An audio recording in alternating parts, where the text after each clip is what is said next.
Dawn breaks over the eastern horizon, casting long shadows across the wind-swept island of Lindisfarne.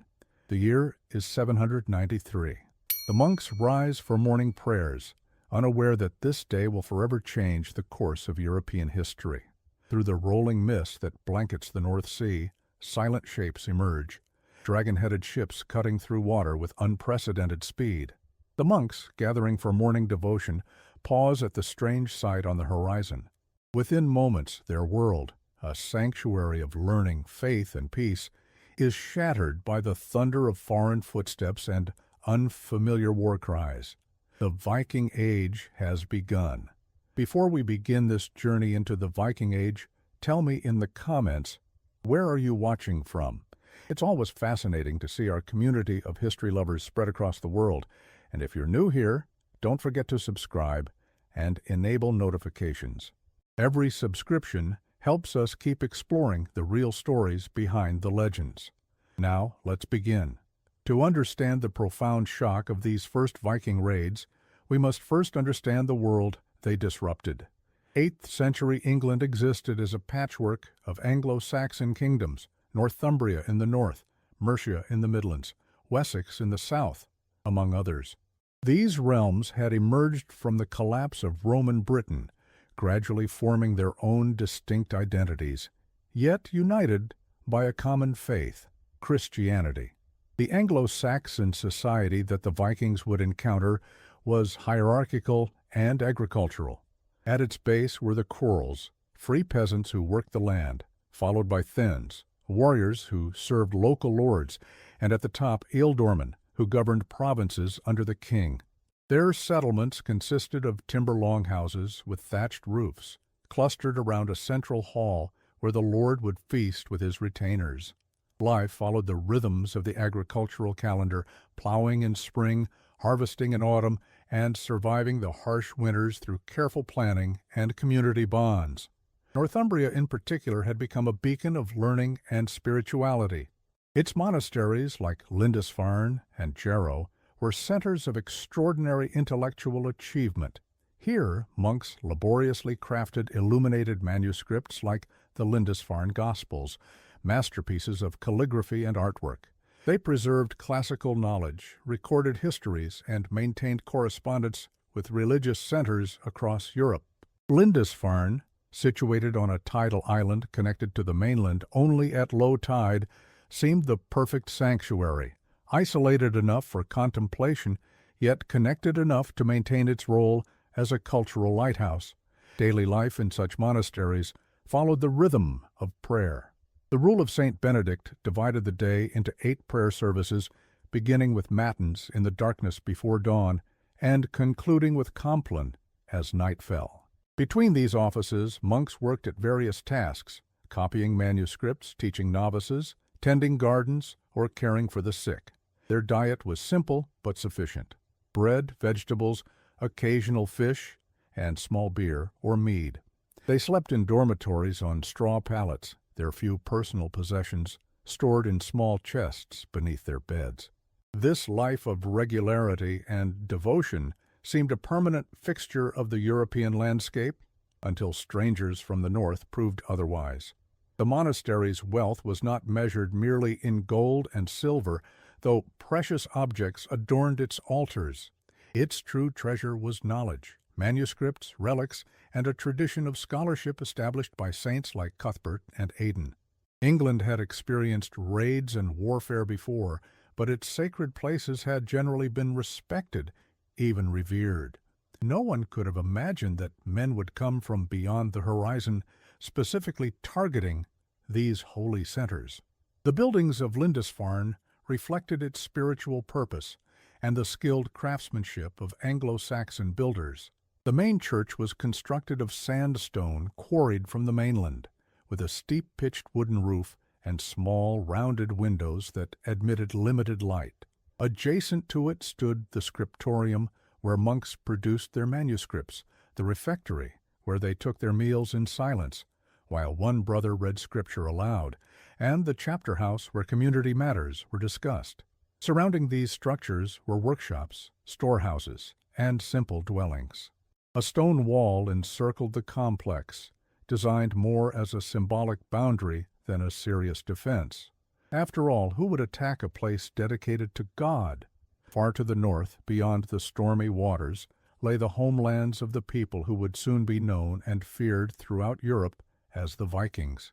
Scandinavia, modern Norway, Sweden, and Denmark, was a harsh but beautiful land of fjords, forests, and mountains.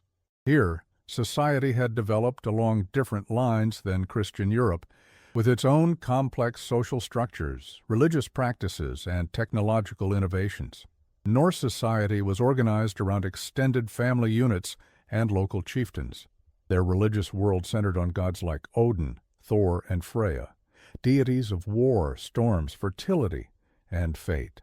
Unlike the Christian God who promised paradise after a life of peace and humility, the Norse gods valued bravery in battle and promised that only warriors who died fighting would reach Valhalla, the great hall of the slain. This was a society where skilled craftsmanship was highly valued. Jewelry, weapons, and most importantly, ships were crafted with extraordinary precision. Poets called skalds preserved the history and mythology of the Norse people through complex, memorized verses passed down through generations. Far from being simple barbarians, the Scandinavians had developed sophisticated cultural traditions, legal codes, and trading networks. Yet resource constraints and social pressures would soon drive them to seek opportunity beyond their shores. The daily life of Norse people revolved around farming, fishing, and crafting, activities dictated by the harsh northern climate with its short growing season and long, dark winters. Their farmsteads typically consisted of a longhouse with walls of timber, stone, or turf, and a central hearth that provided both warmth and light. Families slept on platforms built along the walls, with privacy created by hanging tapestries or wooden screens. Meals were communal affairs, featuring barley porridge, bread, dried fish, meat when available, and dairy products. Beer, mead, and occasionally imported wine accompanied feasts where stories were told, marriages arranged, and alliances formed. Children learned their future roles by watching and helping adults. Boys trained in weapons and farming, while girls mastered textile production and household management. Life was harsh, but not without joy. Music, competitive games, and elaborate storytelling were all valued entertainments. And from a young age, all Norse children learned to respect the sea, the highway that connected their isolated communities to each other and, increasingly, to the wider world beyond. The single most important technological achievement of Norse society, and the key to understanding their sudden explosion onto the world stage, was the longship. These vessels represented a quantum leap in maritime design, combining elements that no previous European ship had managed to integrate so effectively. Longships were clinker-built with overlapping wooden planks creating a light but incredibly strong hull. Their shallow draft allowed them to navigate not just open seas but also rivers and beaches, meaning they could land virtually anywhere a stretch of coast offered access. They could be powered by both sail and oars, giving them unprecedented versatility. In favorable conditions, they could achieve speeds that seemed miraculous to those who encountered them, appearing suddenly as if conjured from the mist. The construction of each ship represented a significant investment for a Norse community, requiring specialized knowledge passed from master to apprentice. The keel was typically made from a single oak trunk, carefully selected and shaped. The ribs, strakes, and other elements were fastened with iron rivets or wooden pegs.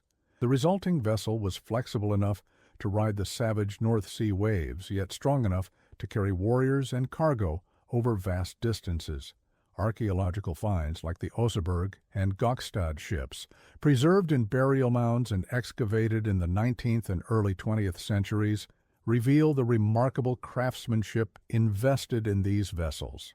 The Oseberg ship, dating to around 820 CE, features intricate carvings and was buried with a wealthy woman, possibly a queen or priestess. The slightly later Gokstad ship represents the classic raiding vessel, sleek, fast, and deadly. Both demonstrate the Norse ability to create functional beauty, tools that were both practical and aesthetically magnificent. For the people who would encounter Vikings, these ships seemed to defy natural laws, appearing suddenly, landing where no harbor existed, and disappearing just as quickly. Chronicles would later describe them as dragon ships, not just because of their carved prow decorations, but because they seemed to possess an almost supernatural ability to appear without warning. But what drove the Norse to look beyond their homelands? The traditional view held that population pressure and land shortages pushed young men to seek fortunes abroad. While these factors certainly played a role, modern scholarship points to a more complex set of motivations. Climate fluctuations during this period may have reduced agricultural productivity in Scandinavia. Political consolidation was occurring as powerful chiefs sought to extend their control, creating refugees and opportunists in the process. Archaeological evidence from settlements throughout Scandinavia shows increasing specialization and trade before the Viking Age began. Excavations at sites like Birka in Sweden and Hedeby in Denmark reveal complex trading centers where goods from as far as Byzantium and the Islamic world were exchanged. This existing commercial network may have primed Norse society for further expansion as they became aware of the wealth available beyond their traditional horizons. Perhaps most importantly, the Norse had become aware of the wealth accumulating in the Christian kingdoms to their south and west. Trade networks had brought luxury goods and rumors of undefended riches. Particularly tantalizing were monasteries, isolated, wealthy, and unfortified institutions that seemed to exist outside the normal protections of secular society. When we examine the societal structure of Viking communities, we find that young men needed to acquire wealth to establish themselves, attract wives, and gain status. Successful raiding expeditions offered a path to social advancement that farming or fishing could not match in speed or prestige. The values of Norse society celebrated not just courage in battle, but cunning and successful acquisition of riches through whatever means necessary. The famous Viking leader Ragnar Lothbrok is said to have declared, "It is better to die with honor than live without glory." An examination of runic inscriptions from the period reveals how important reputation and achievement were to Norse identity. Stones raised in memory of fallen warriors rarely fail to mention their deeds and voyages. Respect came not just from fighting ability, but from successful leadership and navigation of dangerous waters. A man who could lead a longship crew to wealth and safe return commanded enormous prestige in his community. And so, in the late 8th century, small bands of Norse adventurers began to explore the possibilities of swift, targeted raids on coastal settlements. The stage was set for the fateful morning when foreign ships appeared off the coast of Lindisfarne. The Anglo-Saxon Chronicle records the event with chilling brevity. In this year, fierce foreboding omens came over the land of Northumbria. There were excessive whirlwinds, lightning storms, and fiery dragons were seen flying in the sky. These signs were followed by great famine, and on January 8th, the ravaging of heathen men destroyed God's church at Lindisfarne. The date given in the Chronicle, January 8th, has been debated by historians, with June 8th often suggested as more likely for a sea crossing. But regardless of the exact date, the impact was profound. The raid itself was likely brief but devastating. The Vikings had not come to conquer or settle, but to seize portable wealth and withdraw before an organized response could be mounted. Archaeological investigations at Lindisfarne have uncovered evidence consistent with violent destruction, a layer of ash and burned materials dating to the late 8th century. Scattered amid the debris were broken religious artifacts, their precious metals and gemstones pried loose and taken. The remains of several individuals showing evidence of traumatic injury suggest that some of the monks died defending their sanctuary. Others were likely taken as slaves, a valuable commodity in medieval trade networks that extended as far as North Africa and the Middle East. To the monks of Lindisfarne, the attack was incomprehensible. In the Christian worldview of the time, divine protection should have extended to sacred spaces. The monks had no weapons, no defenses, and nowhere to flee on their small island. Some were killed, others captured to be sold as slaves in distant markets. The precious objects of the church, golden crucifixes, jeweled book covers, silver chalices, were taken along with any food stores and valuables. But perhaps most shocking to contemporary observers was the Vikings' complete disregard for the sanctity of the place. They showed no fear of divine retribution for violating holy ground. Chronicles report that they trod the holy things under their polluted feet, scattered the bones of saints from their reliquaries, and spilled the blood of saints around the altar.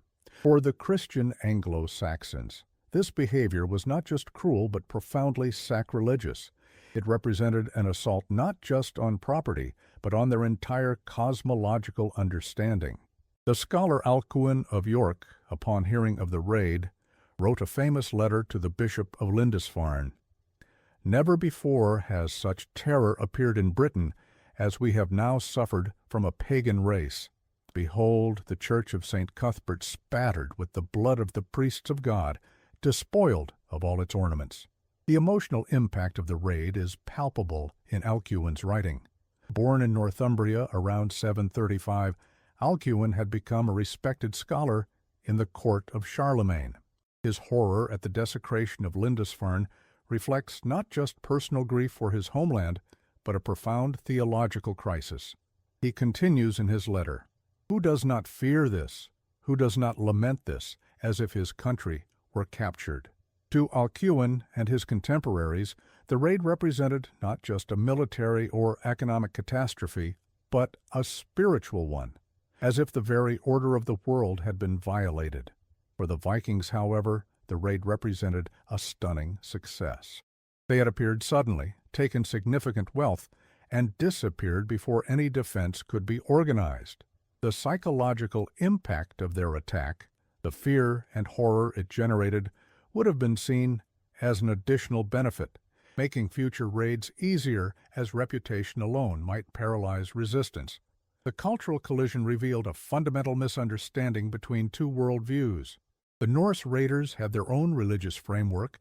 They saw Christian holy sites not as places to be feared, but as undefended concentrations of wealth. They recognized the value of gold, silver, and finely crafted objects, but the spiritual significance attached to these items by Christians meant nothing to them. In their own religious practice, sacred spaces were often open-air locations rather than buildings filled with treasure. This clash of worldviews was more than a matter of differing religions. It represented fundamentally different concepts of property, society, and acceptable behavior. The Norse operated according to their own honor codes, where raiding distant peoples was not only permissible, but prestigious. The Christian prohibition against theft and violence made little sense to them when applied to those outside their community. For the monks, the sacred nature of their space should have been self-evident to any visitor. For the Vikings, such boundaries held no meaning. News of the Lindisfarne raid spread rapidly through Christian Europe. Alcuin's letters reveal the profound spiritual crisis it triggered. He questioned whether this disaster represented divine punishment for the sins of the Northumbrians. "Consider carefully, brothers, and examine diligently, lest perchance this unaccustomed and unheard of evil was merited by some unheard of evil practice." This theological interpretation, that Viking raids represented God's judgment, would become common throughout affected areas. Preachers across England began to interpret the Viking attacks as divine punishment for moral laxity. The attack on Lindisfarne became a powerful rhetorical tool for clergy seeking to reinforce religious devotion. King Ethelred of Northumbria instituted prayers and fasting in an attempt to restore divine favor. The psychological impact extended far beyond the immediate victims, creating a climate of fear and divine retribution throughout Christian Europe. The immediate practical response was limited. The fragmented nature of Anglo-Saxon politics meant no coordinated defense strategy emerged. Individual communities began to bury their treasures, creating the many hoards archaeologists would later discover, and some monasteries relocated further inland. But the Anglo-Saxons had no naval forces capable of intercepting Viking ships, and their military systems were not designed to respond to such rapid, unpredictable attacks. Archaeological evidence shows that some coastal communities were abandoned in the decades following the first raids. Pollen analysis from sites in northern England indicates a reduction in farming activity, suggesting population decline or movement away from vulnerable areas. Coastal watch systems were eventually established, with beacons prepared to signal approaching ships, but these measures would take years to implement effectively. For the Vikings, the success at Lindisfarne opened the door to further raids. Within a year they struck Jarrow, another Northumbrian monastery, though there they met stiffer resistance. By the end of the decade, Viking ships were appearing along the coasts of Scotland, Ireland, and Francia, modern France. Each successful raid brought more wealth back to Scandinavia, inspiring more ambitious expeditions. The pattern of the early Viking raids reveals their calculated nature. Initial targets were almost exclusively monasteries, isolated repositories of wealth with minimal defenses. Only later would Vikings begin to attack secular settlements and engage with armed forces. Their strategy evolved through experience, becoming increasingly sophisticated as they learned the geography, politics, and defensive capabilities of their targets. The written records of these events give us a window into the psychological impact of the Viking arrival. Alcuin wrote that the raids were not something that anyone would have believed possible. The shock was not just about the violence itself, but about the shattering of assumptions, that holy places would be respected, that England's island nature provided security, that the world beyond the horizon was too distant to threaten. The Anglo-Saxon Chronicle records portents and omens preceding the attack, fiery dragons in the sky that modern historians interpret as either aurora borealis or a particularly bright comet. Such descriptions reveal how thoroughly the Viking raids disrupted the medieval worldview, seeming to require cosmic explanation. From the perspective of the Norse participants, these initial raids revealed extraordinary opportunities. The monasteries of Britain and Ireland represented concentrations of portable wealth far beyond what was available in Scandinavia. More importantly, they demonstrated the effectiveness of their ships and tactics. The very quality that made the raid so shocking to their victims, their suddenness and unpredictability, was precisely what made them so effective. The personal experiences of those involved in these early encounters are largely lost to history. We know the names of some victims and perpetrators. St. Cuthbert's remains were carried away from Lindisfarne by fleeing monks, eventually finding a permanent home at Durham. Some Viking leaders like Ragnar and his sons would become legendary figures, but most individuals on both sides remain anonymous participants in a historical transformation that would reshape Europe. What began at Lindisfarne would expand dramatically over subsequent decades. Viking activity evolved from small-scale summer raids to increasingly large and organized expeditions. By the mid-9th century, Viking fleets numbered hundreds of ships, and their ambitions had grown from raiding to conquering and settling territory. The psychological impact of these raids transformed into strategic adaptations on both sides. Anglo-Saxon kingdoms began reorganizing their defenses, creating fortified settlements called burhs under King Alfred of Wessex. Religious communities developed new practices for protecting their treasures, including portable reliquaries that could be quickly evacuated. The production of elaborate gold and silver church furnishings declined, as simpler, less tempting alternatives became practical necessities.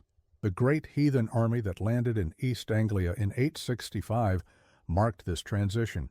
No longer content with hit-and-run tactics, Viking leaders like Ivar the Boneless and his brothers sought to establish permanent control over portions of England. They conquered the kingdoms of Northumbria, East Anglia, and portions of Mercia, establishing what would become known as the Danelaw, regions under Scandinavian legal and cultural influence.